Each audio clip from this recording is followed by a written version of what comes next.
And we are live. And now it is time for. Wait a minute. Why am I doing that? I don't have my midget, but maybe I can do this. Check it out.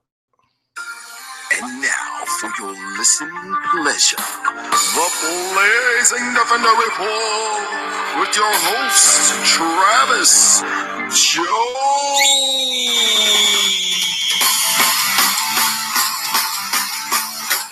Hell yeah.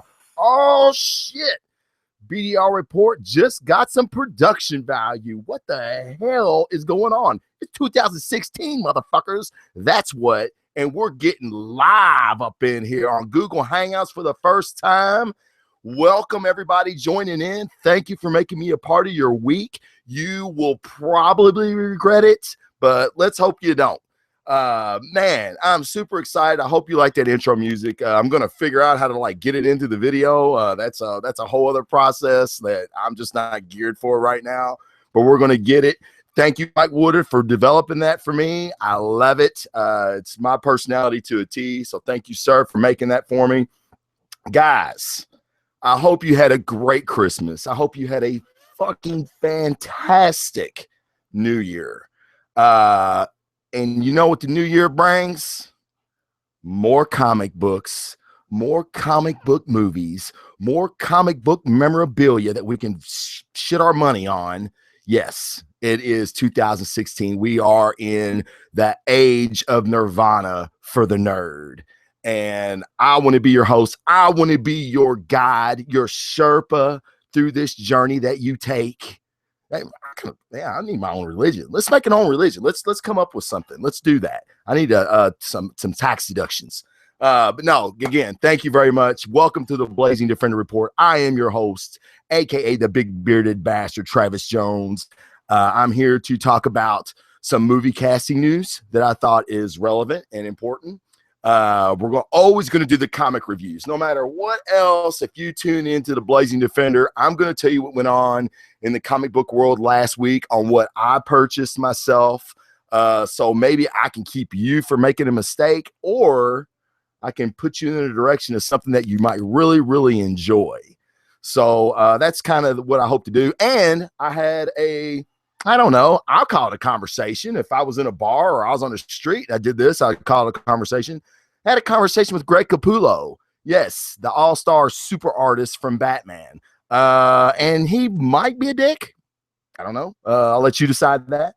But we've got a bunch of stuff to talk about. The first thing that I want to talk about is the network that I'm on. It is the Giant Size Team Up Network. You can find us at giantsizeteamup.com. We have a host of shows. This is how I like to refer to it as. If you're a heroin addict and you want to go shoot heroin, you don't go to Kroger. You don't go to the gas station. Well, I guess you could. I mean, I'm a firefighter. I make runs on people that have done in weirder places. You don't get me wrong. But you go to a heroin den. Okay, shoot your heroin with other heroin addicts. Y'all can, I don't know, discuss needle exchange and shit. I don't know what they do, but the Giant Size Team Up Network is the heroin den for nerds. If we don't have a show for you, then you might need to go to Pornhub or some other shit, because I don't know what you like. But we've got a lot of stuff, man. We got something for everybody's fancy there. Please go to it. Check it out. You'll find my show on there. You'll find a litany of other shows. Breaking the Panel, which is a show that I guest hosted on a few days ago. I thought we had a very interesting discussion about gender and race relations and toy manufacturing, I guess is what we would call it. Paul Klotz, you kind of kicked it off on the soapbox there, and we kind of ran with it. But I thought it was a very interesting conversation. And who says that nerd shows can't provoke thought? I mean, I'm thinking about it right now. What the hell? So I thought it was a great show. Go check it out. There's several other shows on there that you're going to love. I listened to a majority of these shows before I was ever approached to join the network. So there you go. And I mean, come on. I'm the villain that you love to hate, but I know good podcasts when I hear them. So, and with that, please go check that out. You're gonna find something you like. I guarantee it. I guarantee it. And if you're watching this show, you'll find me there. You'll find me on YouTube as well. And now, as of today, the world premiere, the first edition on Google Hangouts. So I'm glad to be here. Okay, fuck it. Let's get to the shit, man. Let's get down to it. All right. I want to tell you guys about my Force Awakened viewings. Okay, because there was a couple different viewings. My first viewing, I went on the Thursday night before the grand opening, which I guess is on Friday. I went Thursday night. I didn't go to the first showing. I went to the second, which was my mistake because the first showing had reserved seating. But no problem, right? We'll get there early. We'll get our seat. No worries. Well, in doing that, we went to dinner across the street, me and several buddies of mine. One thing led to another. One margarita turned into 5 margaritas, and we still got to the movie theater an hour early.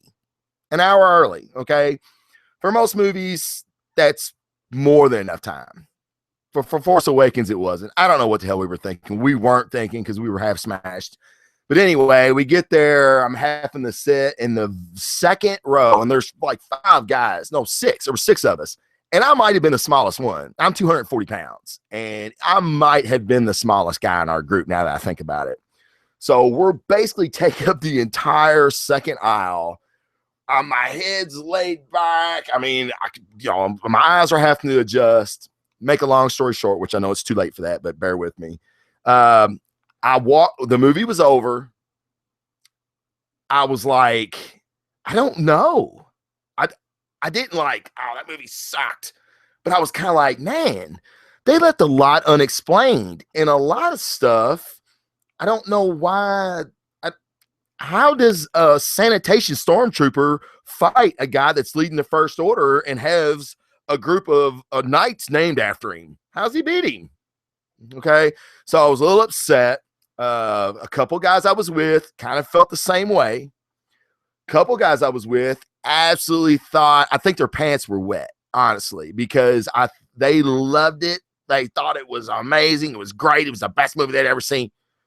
I'm like, what the fuck, man? You must have had a couple magic mushrooms in your pocket then, because no, it wasn't that good. So before I walked out of the movie theater, I said to myself, I've got to see the movie again. I have to give it another viewing. I did. I went to an IMAX theater during the day. A lot of cars in the parking lot. And I was like, shit. I mean, this was probably a week after the opening. So I thought I might be safe, but evidently I wasn't. So what I did was I walked in the movie theater. I bought my seat. I was one of the very first tickets bought for this showing. I got the seat that I like right in the middle of the theater, about 8 rows up, right in the middle. I bought the 2 seats beside me.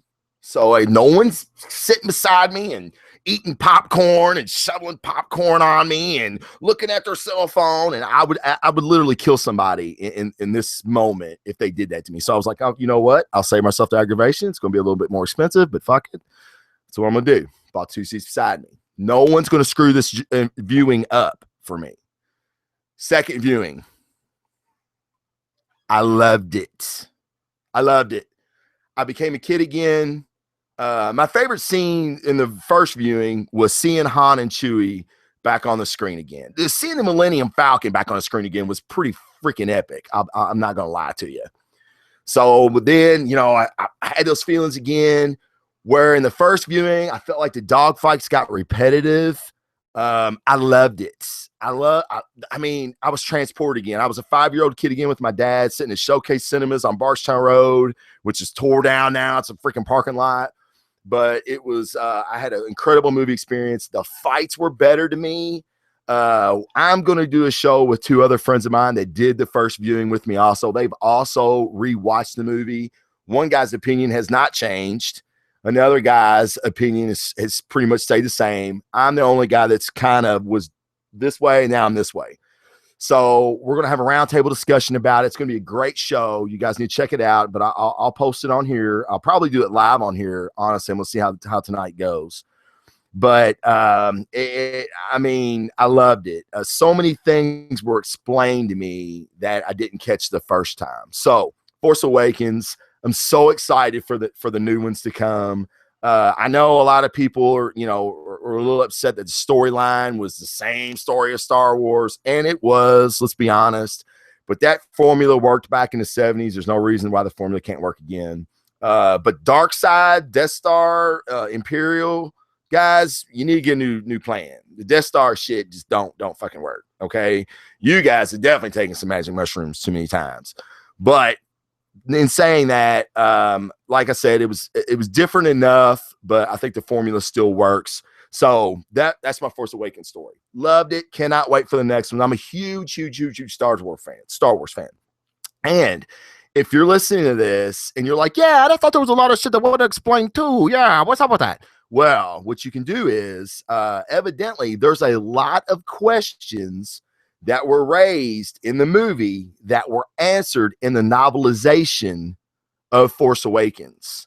What they did is they wrote the novel based on the first script.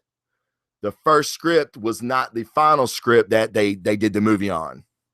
So, like R2D2 becoming just waking up like at the perfect moment.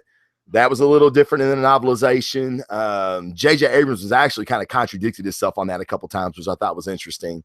The C3PO's red arm is going to be explained in February in the comic books. And we're going to get to that in a minute, because if you're not reading the comic books, you're watching the wrong fucking show. I'm telling you right now, if you do not like the comic books, then you will not like this show. Well, I take that back, because the comic books are freaking excellent. 5-star. Show, not so much. But you need to be reading the Star Wars comic books. If you're a Star Wars fan, that's the comic book you buy. And I'm going to get into all that in a minute. But back to Force Awakens. Good job, JJ. You've not made a movie yet that I've disliked. I had faith in you in the beginning.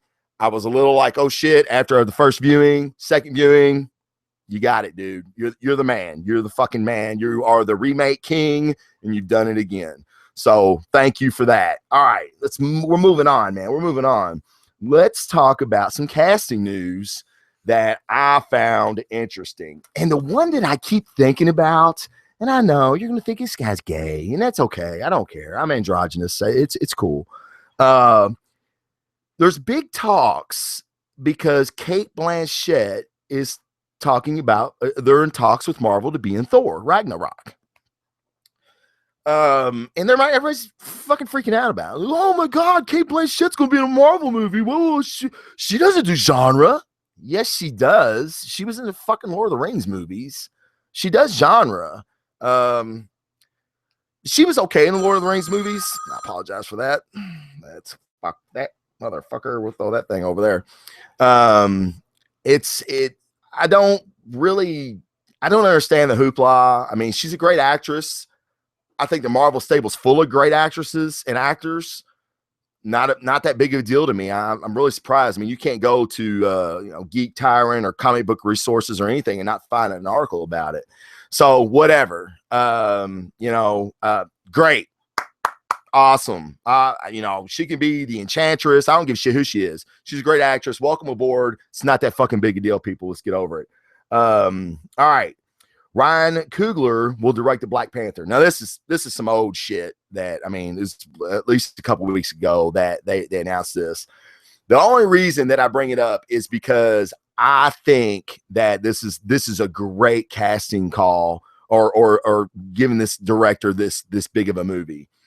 If you haven't seen Creed, you probably need to. Now, I know I was just criticizing Star Wars for having the same storyline, the same plot line as the original did. Well, it's kind of hypocritical of me to say that, because I loved Creed. Same formula as Rocky. Same exact formula. Different, just different enough to make it special. Creed was extremely good. The training scenes and everything, the fight scenes were really, really good. In some boxing movies, especially the early Rockies, it's very hard to recreate that and make it look real, especially for a fight fan. I'm a big fight fan. So I'm really glad that he was connected to this. So awesome job. Marvel's, they've got their formula that works, man. I'm telling you. I said this on the Breaking the Panel show. I'll say it again. If Marvel made a snuff film, I'd go see it. And then I would walk out of the movie theater saying it was probably one of the best films I'd ever seen. And it's a fucking snuff film. So Marvel, they've got the formula down. So kudos to them. Good job on this, Ryan Coogler. All right. Sienna Miller has thrown her name in for the mix to be Miss Marvel. Now, I know she's thrown her name in with several other names. Like these are legitimate names. I'm not talking some Ronda Rousey bullshit. I'm talking about, Sienna Miller's. I'm a huge Captain Marvel fan, Miss Marvel fan, and they need somebody, I feel, that's smoking hot. And not a lot of chicks can pull off the physicality and still be attractive in doing so. Sienna Miller is actually somebody that could do this. So I'm really excited for this. Now, who knows? It could be another name that ends up popping up later that I'll be like, oh my God, this chick is the one you need. Now, fuck Sienna Miller. Who the fuck is she? But Sienna Miller, really excited. And I really want them to cast somebody in this, man. I got to have a face and a voice to put with this character because that's just how my head works. All right. And the last thing I'll talk about casting news is Kurt Russell's headed to Atlanta to film for Guardians of the Galaxy 2. Now, who the fuck is Kurt Russell going to be in Guardians of the Galaxy 2? They're keeping it pretty tight-lipped. The consensus seems to be, and I would feel the same way, is Peter's dad. I'm hearing could be Adam Warlock. I don't know. Kurt Russell's Adam Warlock. He's a little long in the tooth, maybe to pull off Adam, but Adam wasn't a young guy in the comic books either. So it's a possibility. And I think it could be great because I'm a big Kurt Russell fan. So I think that's an excellent casting move on their part. He's going to be in the movie. We just don't know at what capacity. So cool, man. Something to look forward to, right? All right. Now we're going to move on to some good shit. We're going to give it to my Twitter conversation with Capullo in a minute. I want to show you guys some things that I picked up in the last couple weeks. First thing I want to show you is this. Now, all right. I know, guys, you have wives, you have girlfriends. They do this. My wife goes to a thing called Sips and Strokes. Okay. When I first heard it, I was like, Sips and Strokes? What the? Is that like some kind of like elderly rave or something? Like they sip on shit, then stroke out. I don't know. I didn't know what the fuck it was. I had no idea. Well, then she brings home this painting, and I'm like, what the fuck is that? That looks great. And my wife's very artistic. And she's like, it's sips and strokes, stupid. You sip on wine, you paintbrush, you stroke. I'm like, oh, I get it now. I'm an idiot. All right. That's very cool. Now, I seen this, and I was going to get it anyway. But then after I got it and I was looking at it, I was like, man, wouldn't it be cool to like buy a bunch of these, invite some couples over, grab you a bottle of bourbon, bottle of wine, whatever you want to do, and have everybody paint one and just see what you come up with. Because there's no paint. This isn't paint by numbers. This is basically, you need to be kind of artistic to do this, which mine will suck ass, but it's fun, right? Check this out. Target. You see that? Star Wars Stormtrooper head. And now if you notice, it's vinyl. And see all their markers and stuff? And see these Stormtroopers here? This is all the shit you can do to them, man. Check that out. It comes with its markers. I mean, you could use paint, I guess, if you wanted to, if you're a rebel and shit. Get it? Stormtrooper, rebel. And the great thing, this motherfucker was $6. That's right, $6.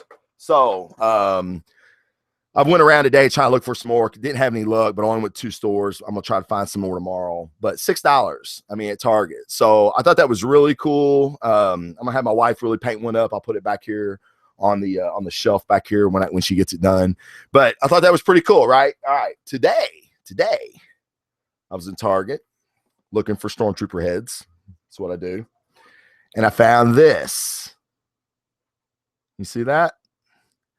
Batman versus Superman merchandise is starting to come out. And that's bats in the armor. and they're titled the DC Comics Multiverse. I don't know if it's a line of toys or what, but it looks really, really good. So I thought that was really cool. It comes with like a grappling gun and shit, and there's 4 others. You got the regular Batman, which I did not see. This was the only one they had, and they had Superman. They had the Henry Cavill Superman, and they got Wonder Woman, of course, and then the Bat armor. So thought that was pretty cool. $20. So thought it was pretty neat, right? All right. Now something really cool I want to show you all. And I got this as a gift from a buddy of mine, a good buddy of mine, Sam. I'm a huge, huge Sean Murphy fan. Sean Murphy's art's been in a lot of places. He did the Chrononauts with Mark Millar. He's doing Tokyo Ghost right now. And he did one of the variant covers for Midtown Comics with the Dark Knight 3. Now, for the noobs out there, a variant cover is the same. It's the same comic book, but with a different cover. And what happens is when a comic book store buys an X amount of copies, they can get a selected variant from an artist. It's kind of like a limited number run, even though it's not really limited because they'll basically give as many comic books as you can buy. But this was my Sean Murphy cover, and it's in a frame, so it's gonna might put a look. There we go. I get the glare off of it there. And there's Sean Murphy's signature down at the bottom. Buddy of mine got it for me signed, and that's Batman, of course, from the first Dark Knight Returns, choking out Superman. Love this. I mean, I bought one of these to begin with from Midtown because it was the only place you could buy it. He bought another one and had the autograph put on it. So fucking super excited for that. So that's so cool. So cool, man. Cool. All right. Now, let's get on with this Twitter conversation between me and Greg Capullo. All right. Greg Capullo, I have heard, and let me tell you, another reason you might want to check my show out, I'm not paid by anybody. You'll never see no Marvel or DC shit hanging on my stuff. I'm not saying I turn it down. Don't get me wrong. But I'll never be censored. I'll never be silenced.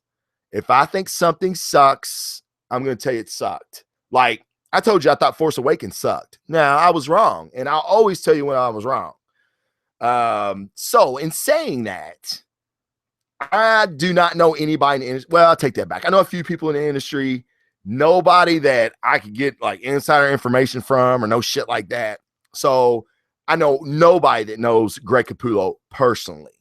But I do go to a lot of cons, comic cons or comic conventions with artists and everything. And I've got to meet some really cool artists there. Some I still stay in contact with. Hopefully have on the show soon. But I've heard through the grapevine, we'll say, we'll just call these guys a grapevine. Greg Capullo's a dick. Okay? And let's take a look at the guy. He looks like a dick. Let's be honest. He looks like a dick. If you follow his Twitter handle, he kind of talks like a dick.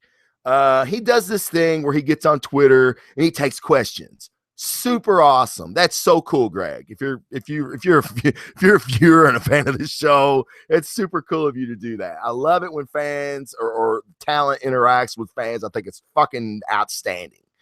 That's the reason I love Twitter so much, is because I've done it on more than one occasion with some people that I'm like, holy shit, in no other universe would I ever have an opportunity to ask this guy a question he's actually answering. So Greg does this thing where he takes questions. Well, it irritates me because people are like, okay, he and Mark Millar are in a project right now. Okay. He's leaving Batman to go do this creator-owned thing with Mark Millar. That's awesome because I love Mark Millar. He's one of my favorites. So I'm very excited for it. Everybody else is too. So when you open your Twitter feed up to questions and people say, hey man, tell us something about the new project you and Mark Millar are working on. Tell us something about it. And he goes, can't. That's what he tweets back. Can't. Well, can you give us a hint? Do you know when it's coming out? Don't know. That's what he tweets back. Don't know. Okay. Now, I know I do this on some people. I know other people do it too. Facebook, Twitter, texting. Okay. A lot is lost in translation. I get it. Okay. So that's the reason, Greg. All right. I'm not scared of you. I'm bigger than you, and I would crush you in arm wrestling. All right. And I'm getting to that story in a second. You need to go the extra mile to make sure that your shit doesn't come off like a dick. All right. And what I mean by that is when you say, I don't know, what you say is, I don't know, but as soon as we have a release date, I'll let you guys know. Dude, you just became the coolest motherfucker in the world just by adding a few words. If you're irritated, then don't answer people on Twitter. You don't have to, you know. So off my soapbox, Paul. That was for you, Paul. I'll never be a dick. If anybody wants to ask me anything on Twitter, I swear to God, I'll never be a dick. But in saying that, so I get on there thinking, okay, he's in a chatty mood. Let me see if he chats with me. Jim Lee, my favorite artist of all time. I think he is the best Batman artist of all time. I know it's arguably. It's just my opinion. Just like my mother said, opinions are like buttholes. Everybody has one. They all stink. Mine's no exception. Okay. I think Jim Lee's the best Batman artist ever. Greg Capullo's right up there in my mind. So he's answering all these, getting all these comic book questions asked to him. So I wanted to change it up a little bit. So I said, hey, Greg, who would win an arm wrestling match between you and Jim Lee? He sends me back this, and it's all on blazingdefenderreport.com. If you want to see the actual tweets, I posted it all on the website. He sends me back this look of Spock, and Spock's doing this. Like, what the fuck? Okay. And I said, hey, man, don't be dissing Jim Lee. He may not look very strong, but he's wiry. Okay. Hell, I was laughing as I was writing it. So then Capullo writes me back and he says, well, I think me and Jim would just rather go drink some tequila and say, fuck the arm wrestling. Oh, okay. I said, and so now I'm fucking with you, Greg. I'm fucking with you, Greg. If you didn't know then, I'm telling you now. I said, oh, so you're saying you would outdrink Jim Lee? Yeah, I can see that too. Laugh out loud. Okay, like, dude, it's just all a joke. All right.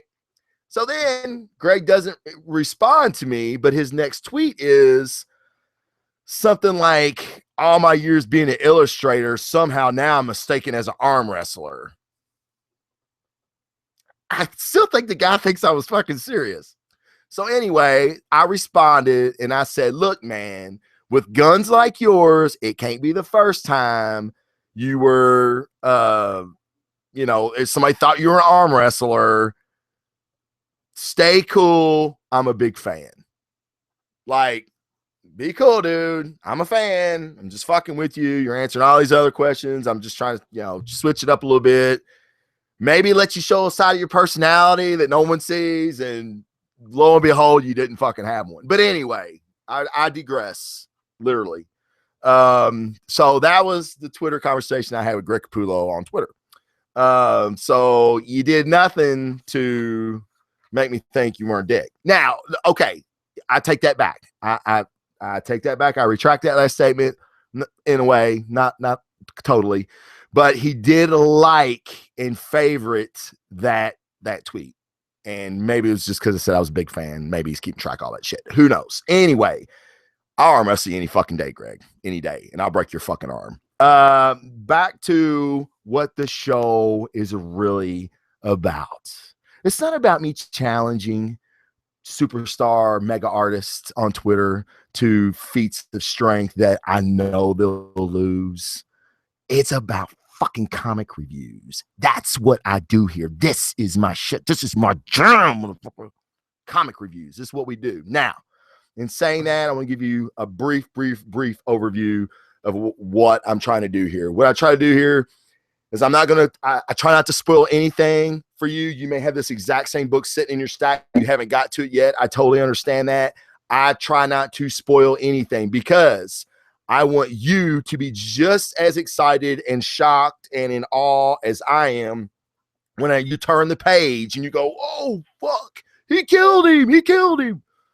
So in doing that, some things that happened in last week's or last month's issue, I may touch on it in the second issue, and I may spoil something that happened in the first issue. So if you haven't read your book yet, I try not to still, but it may happen. Believe me, I try to be very, very aware and not to spoil anything for anybody. But what I want to do is for somebody that's just tuning in and they want to buy comic books and they don't know what they like, it's like, this is what I get. Hey man, what kind of comic books you get? I'm like, man, I get all kinds of shit. What do you like? I like Spider-Man. Okay, well, good luck going into a comic book store and saying, hey, where are your Spider-Man comics? Your head's liable to explode, literally explode because of Spider-Verse and Spider-Gwen and Spider-Baby and Spider-Ham and fuck stop. All right, Marvel, please fucking stop the Spider books. But anyway, but that's what I get a lot of. So what I try to do is I try to hit the high points and things that if you like these certain things, you might really enjoy this comic book. Might be something for you. Okay. So in doing that, let's get started with the reviews. All right. First book I'm going to review, and these are all kind of out of order. I typically don't do it this way, but this way my stack is today. All right. Injustice. This is annual number 1. Okay. And this is year 4 still. Year 5 is starting. Okay. And it's just all it is it's going to start over with another number 1, which came today, actually. I'll show you that in a minute. But this is an annual. And basically what an annual usually does is it kind of steps out of the story arc for a little bit. And it gives you like a backstory of something that could potentially be brought back in the original story arc. You see what I'm saying? And I'll be honest, typically this was $5. That's high. Okay. That's high for an annual, for any book really, but for an annual, it's high. And they're typically not that good. I'll be honest. I don't like annuals for the most part. This is an exception. Injustice is based on the DC video game where Superman goes bad. He basically rules the world and Batman is trying to fight him. It's been a great DC has struggled in the last few years of giving us good content week in, week out, month in, month out. Injustice has been that book that you can get every month and it's pretty good. Nobody's safe. It's like a fucking episode of The Walking Dead. This book is nobody's safe. Big characters, nobody's safe. I mean, Batman, Superman, they're our main protagonists, so they're going to be safe. But everybody else, brother, is fair game. So what this book deals with is Plastic Man's son, which we have not seen Plastic Man in the first 4 years of this book. Okay, he's kind of doing his own thing like Plastic Man does. He's nuts, so he's kind of doing his own thing. His son gets involved in some terrorist activity deemed by Superman, and he's imprisoned in a jail for superheroes, super villains. It's full of everybody right now because Superman's putting them all away. If they go against him, he puts them away, or he kills them. But so Plastic Man shows up to appeal to Superman to say, hey, look, let my son out. Me and you go back. I haven't caused you any trouble. You let me do my thing. I'm letting you do your thing. Get my son out. Superman's like, nope. Example needs to be set. If I let your son out, I got to let somebody else's son out, and I ain't doing it. And Plastic Man's basically like, okay, that's fine. You keep doing what you're doing.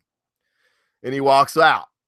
And everybody in the Justice League that's still there was like, shit, this dude is crazy, crazy, crazy powerful. He basically, with his shape-shifting ability, he can basically change reality within himself. I mean, he's a very powerful guy. He concocts a plan. This is not like a heist movie, but it's like an escape from Alcatraz movie.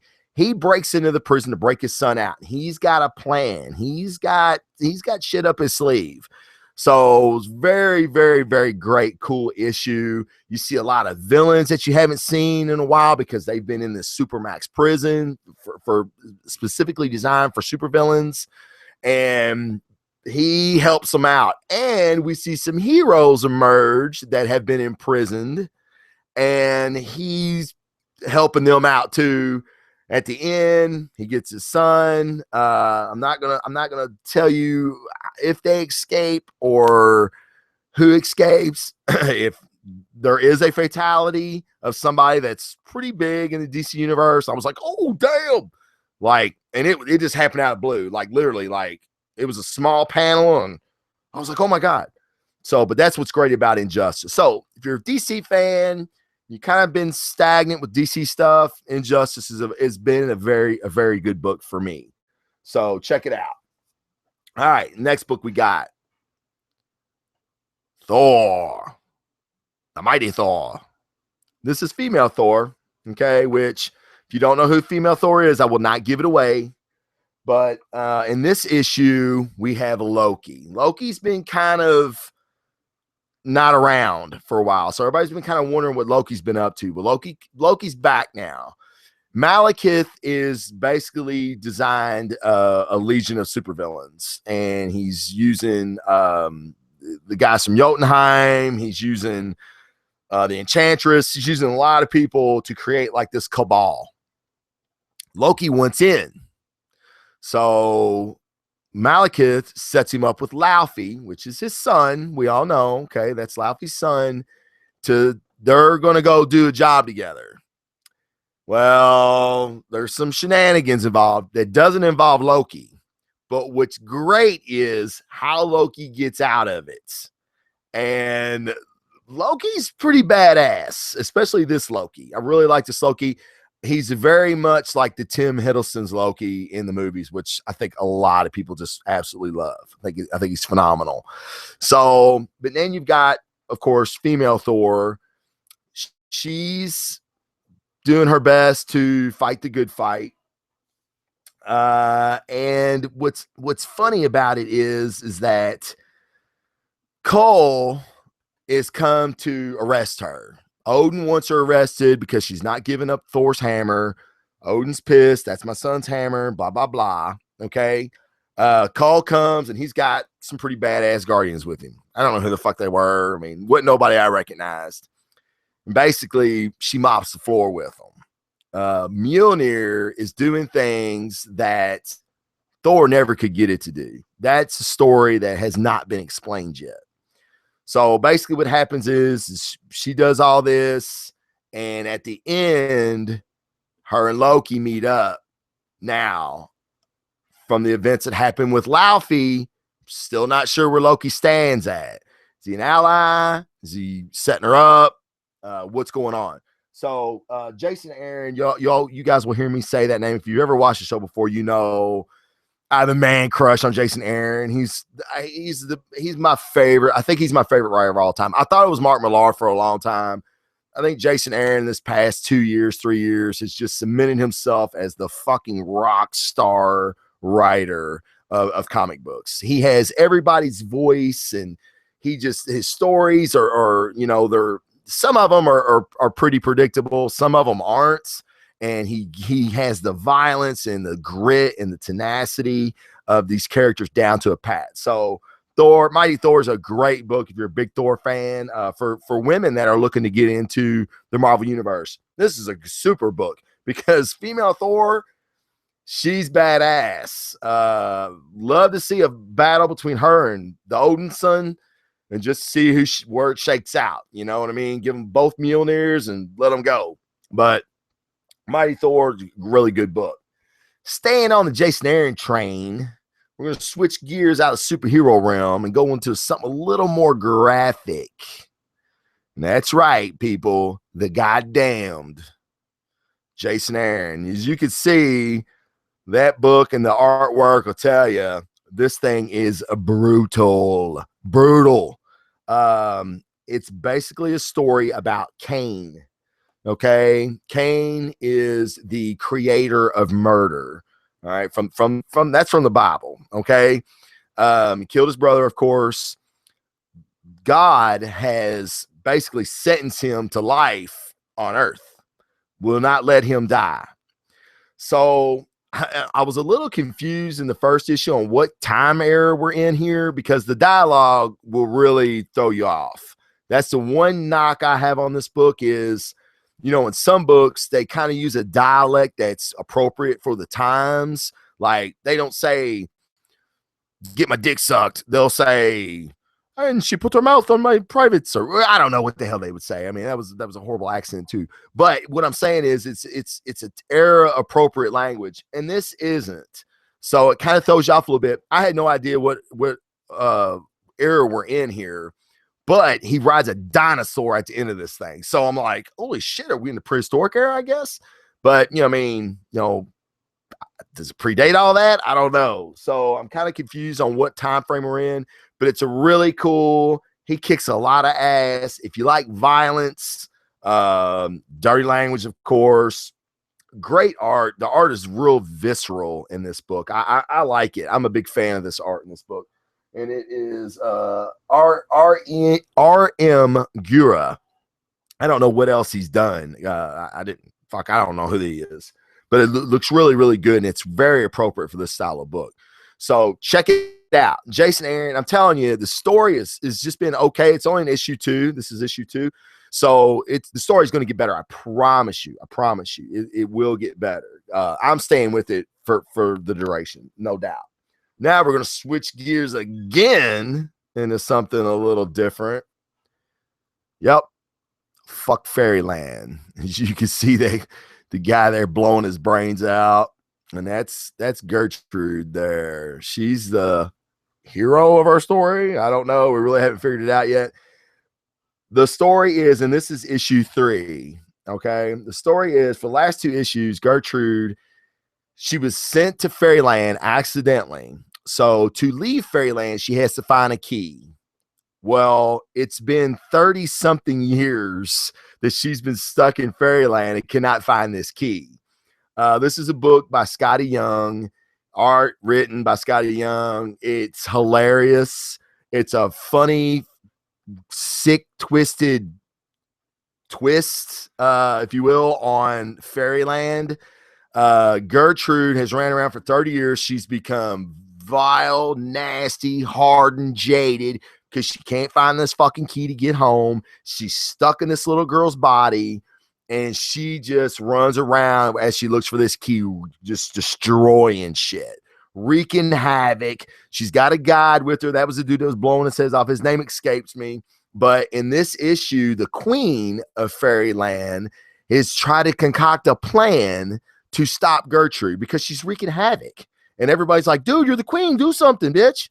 And she's like, I can't, because the law prevents me from harming a guest. And she's been a guest because she's not from here for 30 fucking years. So she came up with a plan that she would basically invite another guest that could harm her. And this little girl's name is Happy. And she's got here, I'm going to show you Happy real quick. And I'll also show you Gertrude. You see that? There's Happy. As you can see, she's pretty fucking happy, right? And then there's Gertrude at the top with a big axe. She's coming to hammer her. And then Happy's got some, she got some juice. The queen gave her some juice. And she blasts the shit out of Gertrude. So in the end, it's kind of like, Gertrude might be in trouble. So really enjoy Fairyland. It's normally not my kind of book. I'm more of a goddamn kind of guy, honestly. But a buddy of mine's like, dude, you got to get Fuck Fairyland. It's hilarious. And I'm a big fan of Scotty Young's art. Scotty Young's art is over the top. It's crazy. I love it. It fits the story perfectly. So, hey, man, if it's something you dig, it's very, very good. Trust me. If it's something you like, you'll get it. All right, now, a huge favorite of mine, my boy Hyperion, Squadron Supreme, issue number 2. And yep, he might be holding a head there. I'm not going to tell you if it was attached or not attached. If you read issue 1, you know the answer. But they are putting Squadron Supreme on the map. Now, in issue 1, okay, as you can see, there was some fallout. Now, this is what I think Marvel's doing. I don't know, for the uber nerd watching this show, you may know the show, or the comic book, The Authority, Midnighter, Apollo, Hawksmoor, the engineer. These were super powerful beings that basically formed a group, and they said, we don't follow any law. We follow our own law. And we like to think we're all pretty good people, and we know when something bad is happening, and we're just going to stop it. We don't give a fuck about the Geneva Convention. We don't give a fuck about your civil rights. We're just going to stop it. If you're killing people, you're doing something bad. We're not going to get tied up in red tape of the law. We're going to end your ass. That's what the authority did. That's what the Squadron Supreme's doing. At the end of issue 1, Nighthawk is telling the world, he's basically hacked into everybody's broadcast and said, we are the Squadron Supreme. If you're messing up, we're going to end you. That's it. Well, kind of caught the eye of the Avengers and a lot of other superheroes, kind of put them on the radar. So we're on a collision course with the Avengers. At the end of issue 2, we see the Avengers are there, the Uncanny Avengers, with Deadpool, Old Man Rogers, and a few others. I can't wait to see the SmackDown. This issue was basically Nighthawk was out doing some research. He was investigating maybe a crooked company. Come to find out they were crooked. They were smuggling alien DNA illegally. So now he's trying to get to the bottom of that. What was really cool is basically our star, Hyperion, he's gone. After the events of the first issue, I don't know if he needed to decompress or what, but he's basically in a diner. And this was worth the price of the book. He has a conversation at the diner with the truck driver. Truck driver just kind of comes up and is like, hey, big guy, you know why I come here? You know, and Hyperion being cool, he's like, the pie? You know, and no, the coffee. And so they get in this conversation. Hyperion's looking for something. He's doing some soul searching, and I'm not sure what this truck driver actually said to him that gave Hyperion his epiphany, but you could tell in one of the last panels, Hyperion's kind of like, that dude's a smart guy. So whatever he said kind of got to him, and that's cool.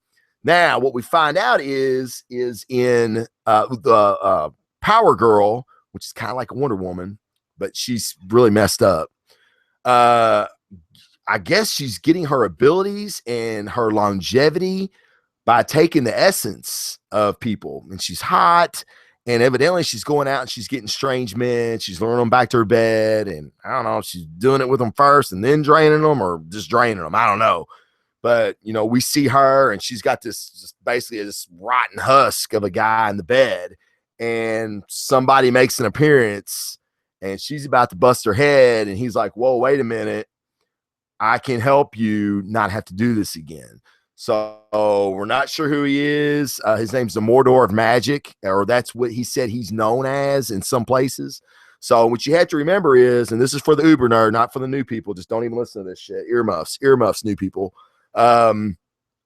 Each one of these Squadron Supreme members are from a different Earth, and all these Earths were destroyed in the battle world, which was the big Marvel event that happened that actually concluded a few weeks ago. So not like the Power Girl or Power Woman that I know, she didn't do this. So this is kind of a new twist on that. So some of these people we still don't know about yet. Which is very, very cool. I'm a big Squadron Supreme fan, so I'm so happy they're doing this right. They're making these guys players, gangsters immediately. So very, very cool stuff from Squadron Supreme. Only on the second issue, man. So get it. Don't let the fucking train pass you by on this one, because if you try to go back, I got a feeling these issues might be a little high dollar. So get on it now. All right, Drax. Now, Drax is another one of my guilty pleasures. Believe it's written by CM Punk. It is, and Cullen Bunn. So I think they're letting CM Punk do some things, and Cullen Bunn's kind of like mentoring him, which is cool. But basically, Drax, Guardians of the Galaxy. This is issue 2, by the way. Guardians of the Galaxy, or Drax #1, the Guardians are going to go off and do different shit. Rocket's going to go do something. Gamora's going to go do something. Peter Quill's going to go do something. Groot's going to do something. So Drax is like, what the fuck? All right, I'll go do what I initially was going to do the whole time. I'm going to go kill Thanos. And they're like, Rocket's like, whoa, wait a minute. He's like, no, y'all going to go do your thing. This is what I was created for, and I haven't done it. And he's still out there. I'm going to go fuck him up. So Rocket's like, okay, but listen, you're going to need a spaceship. Take this. It's called the Space Sucker. And it was aptly named because basically in 2 pages, it breaks down on Drax. And Drax is pissed. So he's crashed on this planet. He's trying to get his ship fixed. He has no money. Terrax the Terrible shows up. One of the Heralds of Galactus, pretty powerful dude. Well, this issue gets into that. I'm thinking it's going to be a smash up, Drax and Terrax. It's not. Terrax is basically like, dude, why we fight? It's the world it ended once. It's back. It may end again. All the fighting we do has nothing to do with it. So why the hell are we doing it? And Drax is like, what the hell? So basically, him and Terrax get smashed at this bar. It was pretty cool. Well, Drax and the bartender get to talking. She's like, look, you can't even afford your tab. How are you going to afford to fix your ship? Blah, blah. I got a job for you. Some patrons are going missing. Can you help me find who's kidnapping people on the planet? And Drax is like, I guess, yeah, if you'll fix my ship. Deal. Well, come to find out, it wasn't patrons. It was actually children that Drax ends up seeing being abducted. A battle ensues. Terrax shows up, and Drax is like, well, I thought you were going to be a pacifist. And Terrax was like, yeah, but this is a lot more fun. So they're fighting with each other, which is pretty cool. And I think now it's basically going to be the Terrax and Drax show. They're going to go find out who's behind these children being stolen. And so now Drax has something else to occupy his time. But it's a simple book. The art's pretty good. I love Drax. And I was kind of curious to see how CM Punk turned around. This is my rule for new people watching the show. I buy a book 3 times. If it sucks 3 times, it's gone. Money's too hard to come by, and this is a guilty pleasure that I have. So if it's no good, it doesn't grab me, it doesn't make me feel good, then I go to the next book, because there's another book out there that's worth my $2.99, my $3.99. So that's my take on Drax. I really like it. If you like Drax, then you'll like this, because it is very much Drax. And we're going to see some more Guardians in the picture too. And I love the Guardians of the Galaxy. So on to the next book. And now we've got the Justice League. This is Jim Lee, my favorite artist, that would beat Greg Capullo's ass in Arm Wrestling Contest. This is his sketch cover. These were all in bags. It's the Harley Quinn little black book variant covers. They were all in bags. You didn't know which one you were getting. So I got this one, and I'm super stoked because I think that's awesome. That's an awesome sketch. Now, speaking of awesome, Justice League, other than the Batman book that's being put out by DC, Justice League is the best book they've got. I love it. When I see it on the shelves, I get excited.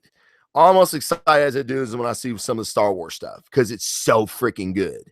And that's what we want out of DC. Now, I can't really bring you up to speed on all this, but Batman's basically a god.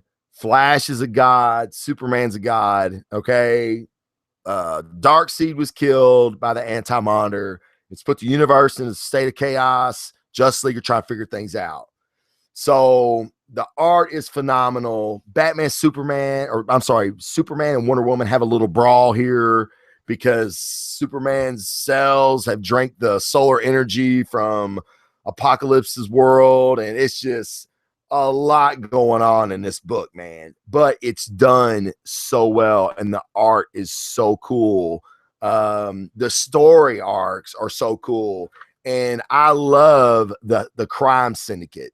And for all you newbies that don't know who the Crime Syndicate is the Justice League from Earth 2. Earth 2 was destroyed by the Anti-Monitor, which brought the Crime Syndicate to this Earth, okay, our Earth, the DC Earth. And they tried to take it over. They were foiled by our Justice League, thrown in jail, a lot of them depowered. Well, now the Justice League is going back and trying to talk to the Crime Syndicate and get their help, because if they're going to beat the Anti-Monitor, they have to have some help from the Crime Syndicate. Well, in doing that, it opens up a whole other can of worms. Like I said, a lot going on in this book, but it's well done. It's how big multi storylines should be done in a comic book. So it's an excellent book. Jeff Johns has proved to be the Jason Aaron of the DC universe. So Justice League, if you want a Superman, Batman, Wonder Woman, Aquaman, fucking Flash, Green Lantern title, this is it. This is your book. And it's, I don't know how much it is. I think it's $2.99. I guess the cover was on, I guess the price was on the bag, because there's no price on this. But I'm pretty sure it was $2.99. It may be $3.99. I'm not sure, but it's so worth it. It's on a great glossy cover. It's got super glossy pages. So cool, man. Very, very good book. Highly, highly recommend if you're a DC fan. All right. Now we get into my jams. Darth Vader. Now, this is part of Vader Down, which was a 6-part. This is part 4. It's a 6-part story about basically the rebels. They have Vader cornered, so they think. It's a Vader, people. This is a very cool issue. You have a great moment where Princess Leia and Vader confront one another. Princess Leia thinks she escapes, but Vader wants her to lead him to Luke, because even though Vader just last issue took out an 3 squadrons of X-Wing fighters by himself, man, by the book. This is issue 14. Vader Down started maybe 3 issues ago. Yeah, because this is issue 4. So yeah, do the math. Not real good at it right now. I'll get better. Or I'll get worse. We'll see. He takes out these X-Wing fighters. I mean, like it's like nothing. Like, dude, you're in my way. I'm trying to find this fucker Luke.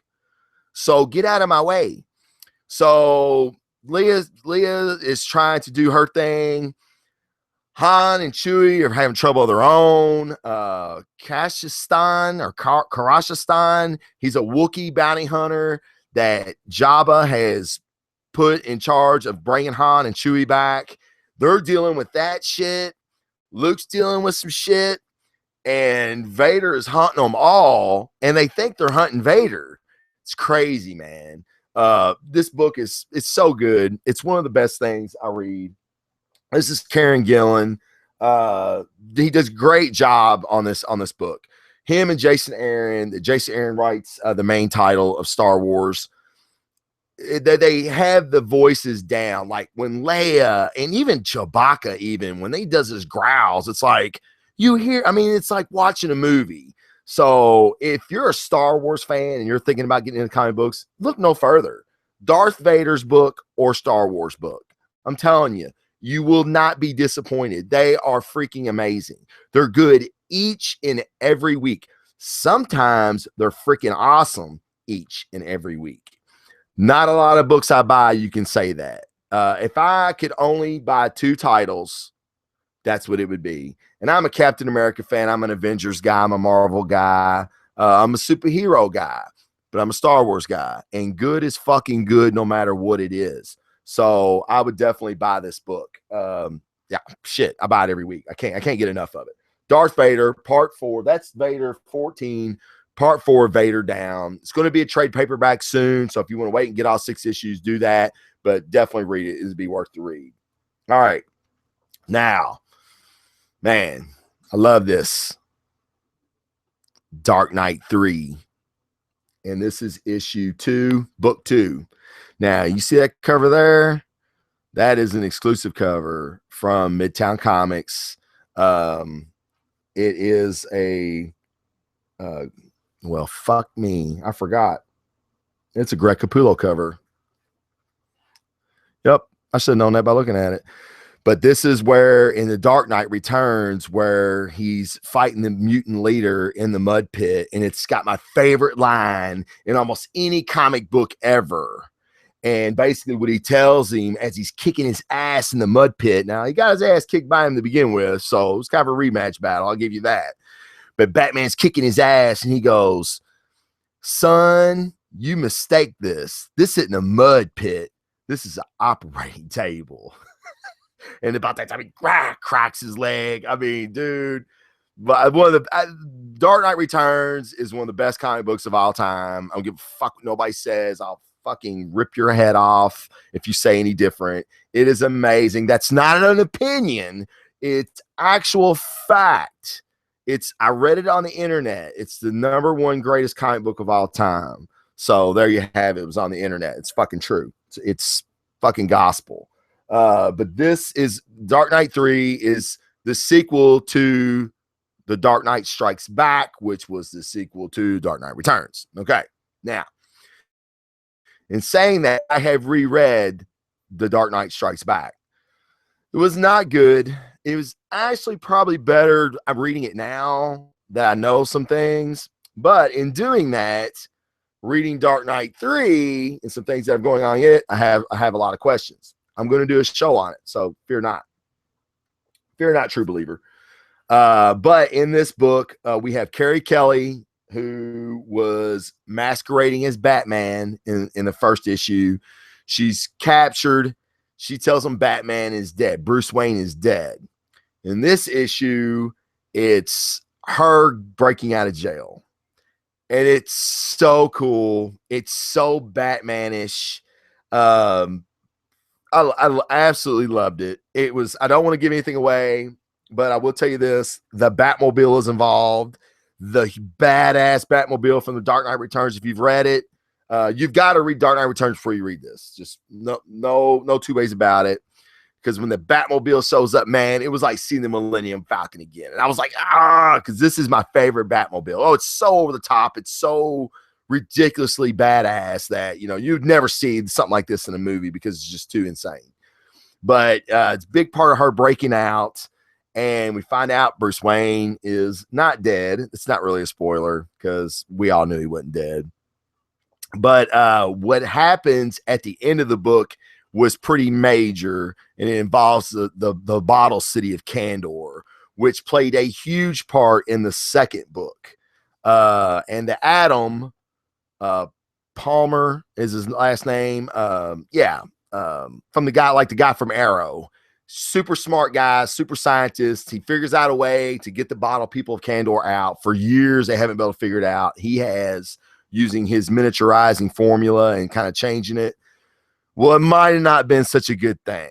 He had good intentions, but like they say, the road to hell is paved with them. So in doing that, I think we see our antagonist going forward. So I'm curious to see who Batman, who's a lot older now. It's very curious to see how all this shakes out. So Dark Knight 3, book 2, excellent book. Cannot wait for the next one. So cool.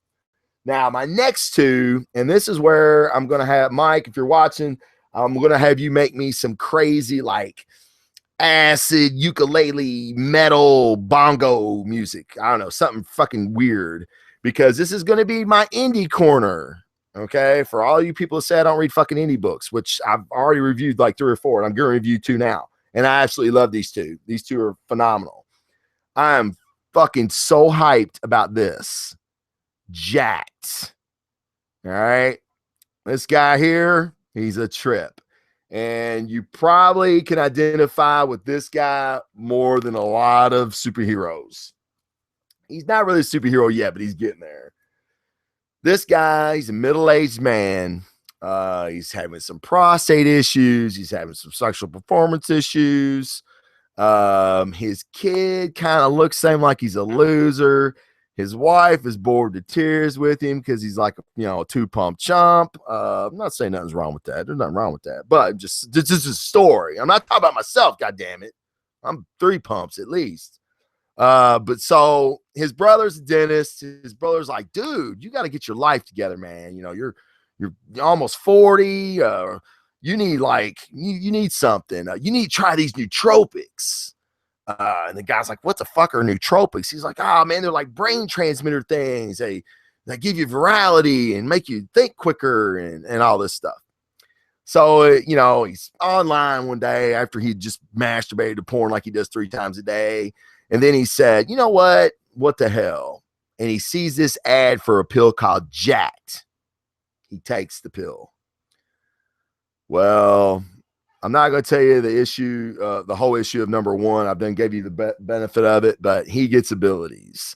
Now he's trying to manage these abilities. Is he going to do what's right? Is he going to think he has some responsibility to use these abilities in a way? Remember, comes great power, comes great responsibility. Some douchebag in a pair of red tights said that. And then, or is he going to do the thing that he wants to do? I don't know. In this issue, it starts to become more clear. He gets involved in a domestic bout with a neighbor of his. He ends up doing something that's going to have ramifications, and he's going to have to get out of it somehow while protecting himself and his family, I feel. And we start to learn a little bit about where Jacked came from. Like, what the hell was in Jacked that gave this guy abilities? And so far, we know it's super strength, super speed, lasting hard-ons, because that's in here too. Not for kids at all. As a kid wouldn't even like this book, but a middle-aged guy, you would dig it.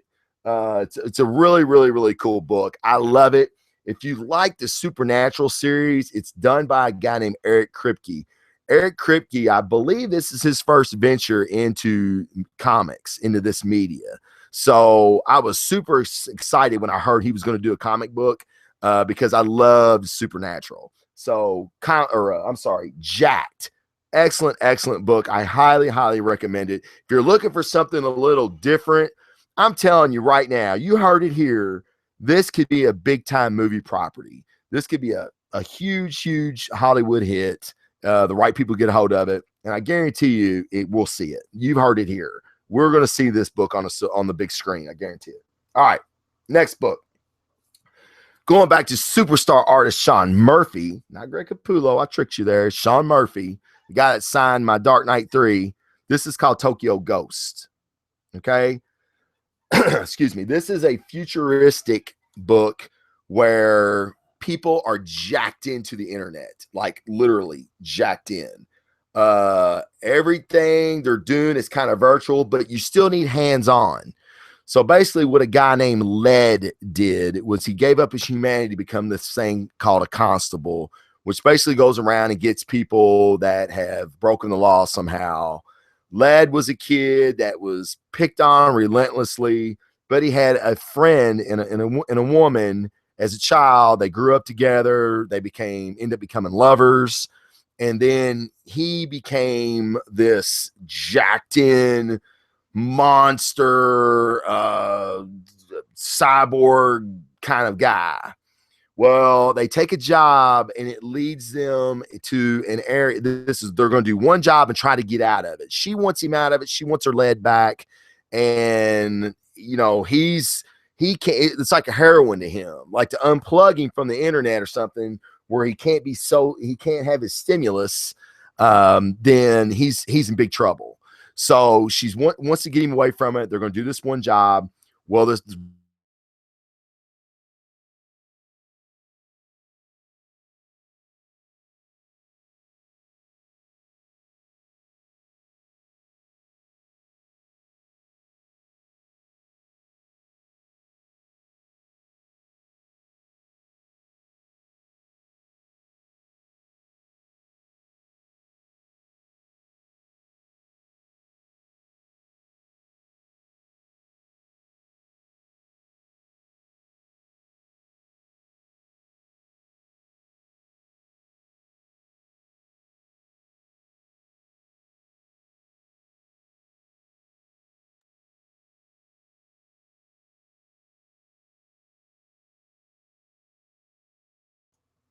I think my microphone was muted. Man, I don't know how long it's been muted. I hope it wasn't long. But anyway, back to Tokyo Ghost. So Led, in being jacked in, he had all these abilities, like all these implants and everything. I mean, he was a pretty badass dude. Well, now he don't. So all the drugs and everything that was being pumped in his system, he doesn't have that. Well, there are some people in this world that Led really hurt a lot of their friends in their other life. So they're there for revenge. One thing leads to another. It's a huge fight. Led's not what he used to be, so he takes a beating. His girl's trying to help him because she's pretty badass in her own right without being all jacked in. And at the end, it's really, really heartbreaking. Now, let me say this. Rick Remender, who writes this, with Sean Murphy's the artist. Rick Remender, he's amazing. Like he's incredible. He writes it in a way to where you care. Like I cared when I turned that last page and I seen what happened to Led. I was like, holy shit. Oh man, that's fucked up. Don't do it, Led. Don't do it. And I'm like, what the fuck am I doing? It's a comic book. What the fuck? But Remender has a way of making you care for these people. He makes a guy that's in the future that's jacked up with cybernetics and drugs and everything else. He makes him relatable to you. And that's a hard thing to do, man. Tokyo Ghost is an excellent, excellent book. I was actually going to only give it 2 reads. And after this issue 4, I'm so glad I stuck with it. It's amazing. I love it. I absolutely love it. So if you're into that, anything that I just said, this is the book for you. You really like Tokyo Ghost. It's not your typical superhero book. It's very off the beaten path. Another book in the right hands could be an outstanding movie, especially with the special effects we have today. So in doing that, Tokyo Ghost, that's my last book. I always end each show with the indie corner. That was my indie corner. So those are the book reviews that I have. Now, let me show you what I got today. And then you'll know what's going to be on the agenda for next week. All right. Now, I just reviewed the Injustice Annual. It was amazing. Now we're starting year 5. Injustice number 1, year 5. I don't want to say this is a good jumping on point for people that haven't read the other years, because we're in year 4. So you got 4 years to catch up on. You're not going to know a lot of what's going on. Buy the trades and just catch up. That's all I can tell you. If you are reading, I'm going to tell you if this was worth the buy or not. Now, the next book, you already know what I'm going to tell you. Star Wars. And that's that Coruscant or whatever, the bounty hunter that has been hunting Luke and Han and Chewbacca. And Chewbacca and him were battling last issue. So I can't wait to see how this turns out, because this dude's a fucking monster. So really excited. And that's going to be part of the Vader Down. That we were on part 4. That's part 5. And booyah, I got part 6. What's up now? Yep. So Darth Vader, this is issue 15. I reviewed 14. Got you 15 right here. Vader Down, 6 of 6. Cannot wait to see how Vader gets out of shit. All right. Now, the new book is another Star Wars book. Super excited for it. It's the first issue. So if this is something that interests you, maybe wait a week, come back. I'll tell you what I thought about it. I may not like it, but I may say something that sparks interest in what you may like. Obi-Wan and Anakin. I do not have a lot of backstory on what this is going to be about, or what time frame or what era we're in as far as Star Wars is concerned.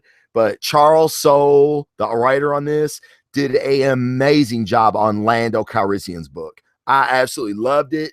I loved Lando. But who the fuck says that? No one loves Lando. He's cool and all that shit. You know, Billy D drinking the Colt 45. But dude, no one loves Lando Calrissian. I absolutely loved that book. He was so cool and so debonair and slick and smooth, just like Lando should be from the movie, if you've seen any more of him.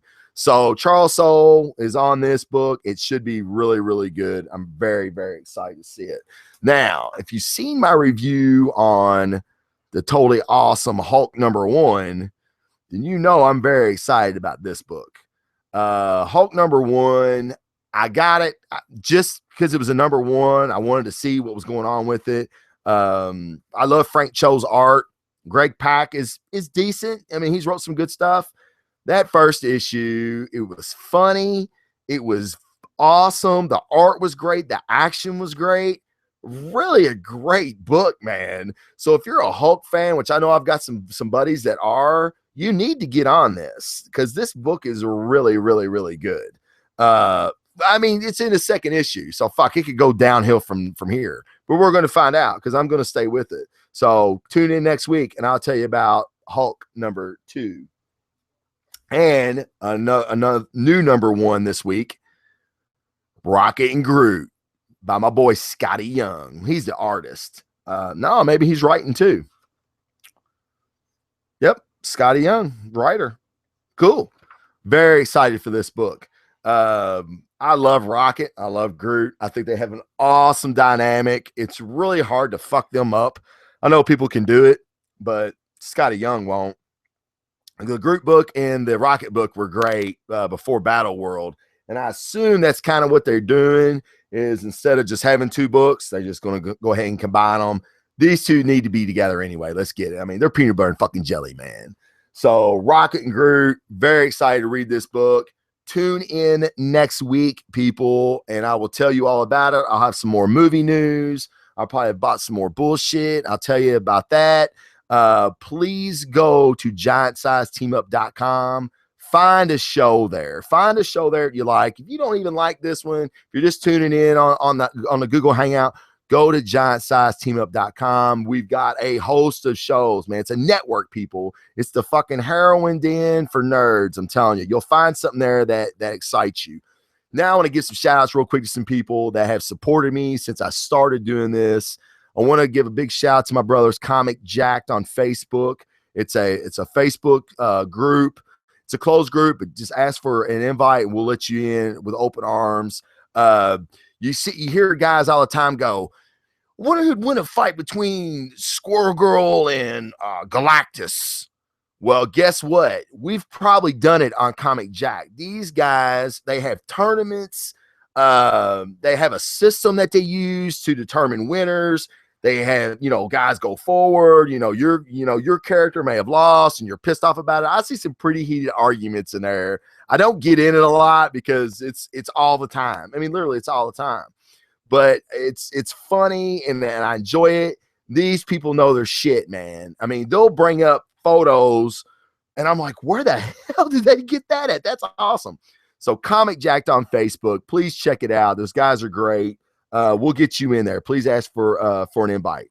And the next group I wanted to give a big shout out to is, the Ohio River Valley cosplayers. It's a big group. It's a bigger group than I thought. They had like 30 people in it, and now they've got like over 200. So they're growing, and I'm telling you, man, get on their Facebook, like their page.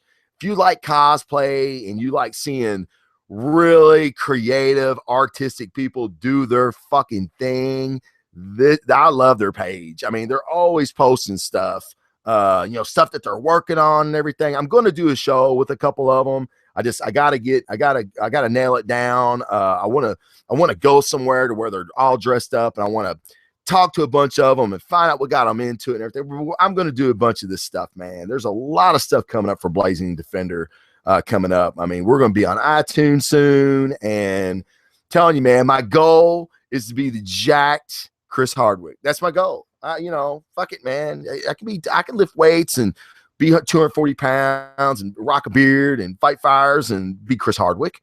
I can do that. I can do that shit. I can fucking host Talking Dead. Shit, that should be fucking easy. But no, really, go check those guys out. It's a great organization, and a lot of the people that I've come in contact with have been super, super supportive. For everybody that has supported Blazing Defender, thank you. Things are really starting to amp up.